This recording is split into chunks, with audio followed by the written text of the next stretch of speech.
Hello बच्चों, so the question here is, in which of the following molecule ion all the bonds are not equal? सारे bonds equal नहीं हैं, ऐसा कौन सा molecule और ion आपके options में present है?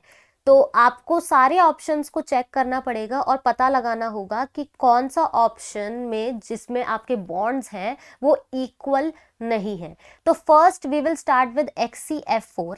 XCF4 की हाइब्रिडाइजेशन निकाल लेती हूँ मैं। Half number of valence electron on the central atom, यहाँ पे Xc है, ठीक है, तो यहाँ पे वैलेंस इलेक्ट्रॉन कितने होंगे, 8, नोबल गैस है ये, ठीक है, plus number of monovalent atoms कितने प्रेजेंट है, 4 प्रेजेंट है, कोई चार्ज नहीं है मॉलिक्यूल पे, तो हम लोग हाफ इंटू 8 + 4 कितना हो गया 12, 2 6 12, sp3d2 हाइब्रिडाइजेशन हो जाएगी।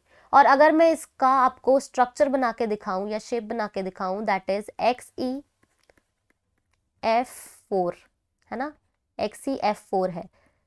अच्छा, कितने इलेक्ट्रॉन्स है Xe के पास, 1 2 3 4 एंड 5 6 लोन पेयर भी एंड 7 8 लोन पेयर प्रेजेंट है, ठीक है। तो ये आपके पास नंबर ऑफ इलेक्ट्रॉन्स और जिसमें 4 बॉन्ड पेयर और 2 लोन पेयर प्रेजेंट है। तो ये आपकी जो बेसिकली ज्योमेट्री बनाएगा दैट इज स्क्वायर प्लेनर बनाएगा, स्क्वायर प्लेनर।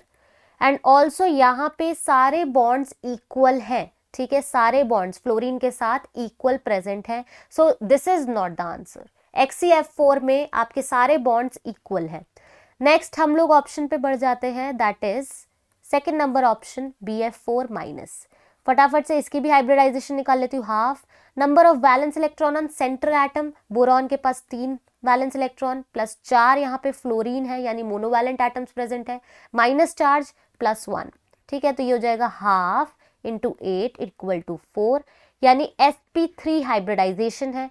अगर मैं यहाँ पे sp3 हाइब्रिडाइजेशन के हिसाब से इसकी शेप बनाना चाहूँ, दैट मीन्स इसकी जो शेप आएगी वो आएगी टेट्राहेड्रल शेप, टेट्राहेड्रल शेप, ठीक है, BF4-। सो बेसिकली यहाँ पे सारे फ्लोरीन के साथ जो बोरॉन जुड़ा हुआ है वो सेम बॉन्ड्स के साथ जुड़ा हुआ है, सिग्मा बॉन्ड्स के साथ जुड़ा हुआ है, तो सारे बॉन्ड्स क्या हो गए, इक्वल हो गए। दैट मीन्स सेकंड भी आंसर नहीं है, ठीक है। नेक्स्ट ऑप्शन हम बढ़ते हैं। नेक्स्ट ऑप्शन आपके सामने है C2H4। C2H4 C2H4 एक ऑर्गेनिक कंपाउंड है, ठीक है, एल्कीन कहते हैं इसे। C+C H कुछ इस तरह से इसका स्ट्रक्चर होता है।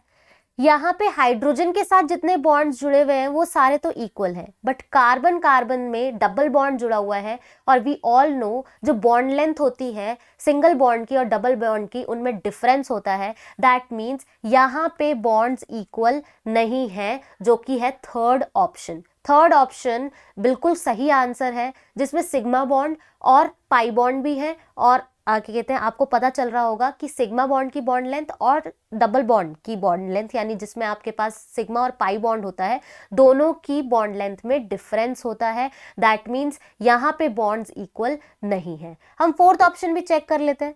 फोर्थ ऑप्शन आपके सामने क्या है, SiF4, SiF4, ठीक है। तो अगर मैं इसका स्ट्रक्चर बनाना चाहूँ आपके सामने, दैट मीन्स इसका स्ट्रक्चर जो है टेट्राहेड्रल शेप का बनेगा, SiF4, ठीक है। यहाँ पे भी आपकी सारी बॉन्ड्स इक्वल है, यहाँ पे कोई डिफरेंस नहीं है बॉन्ड्स में। That means third option is the correct option, जिसमें आपकी बॉन्ड्स जो है वो डिफरेंट है due to the presence of double bond. I hope you have understood this question. Thank you so much.